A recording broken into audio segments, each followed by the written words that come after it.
The magnetic field associated with the light wave is given by at the origin by this.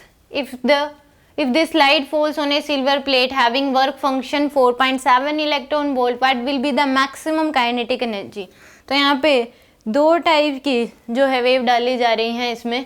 तो इस case में nu1 की value क्या हो जाएगी आपके पास, ये क्या दे रखा ω1 और ये क्या दे रखा ω2. तो ये आ जाएगी आपके पास ओमेगा डिवाइड बाय में 2 पाई के बराबर.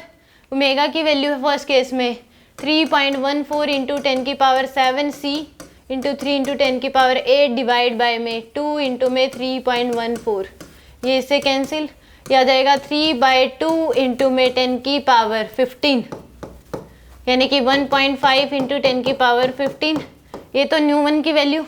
nu2 की वैल्यू आ जाएगी आपके पास 6.28 इंटू 10 की पावर 7 इंटू में 3 इंटू 10 की पावर 8 डिवाइड बाय 2 इंटू में 3.14. ये आ जाएगा 2 से 2 कैंसिल, ये 3 इंटू 10 की पावर कितना आ जाएगा 15 हर्ट्ज.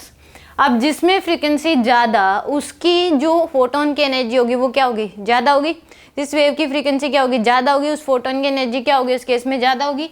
यानी कि nu2 इज ग्रेटर देन है nu1, तो उस केस में ही काइनेटिक एनर्जी क्या होगी, ज़्यादा होगी.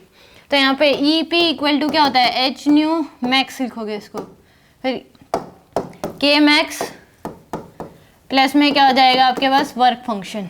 तो EP की वैल्यू क्या हो जाएगी h new max plus kinetic energy max plus में वर्क फंक्शन है 4.7 इलेक्ट्रॉन वोल्ट. तो h की वैल्यू दे रखी है आपको 6.6 इंटू 10 की पावर -34. न्यू की वैल्यू है हमारे पास ये जूल पर सेकेंड में.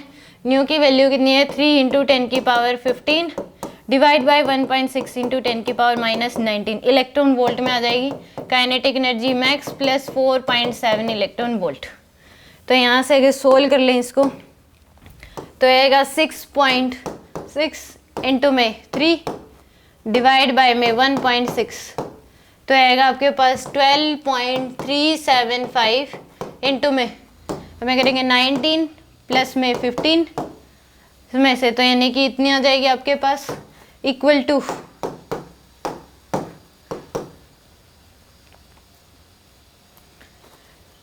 आ जाएगा काइनेटिक एनर्जी मैक्स प्लस में 4.7 EV.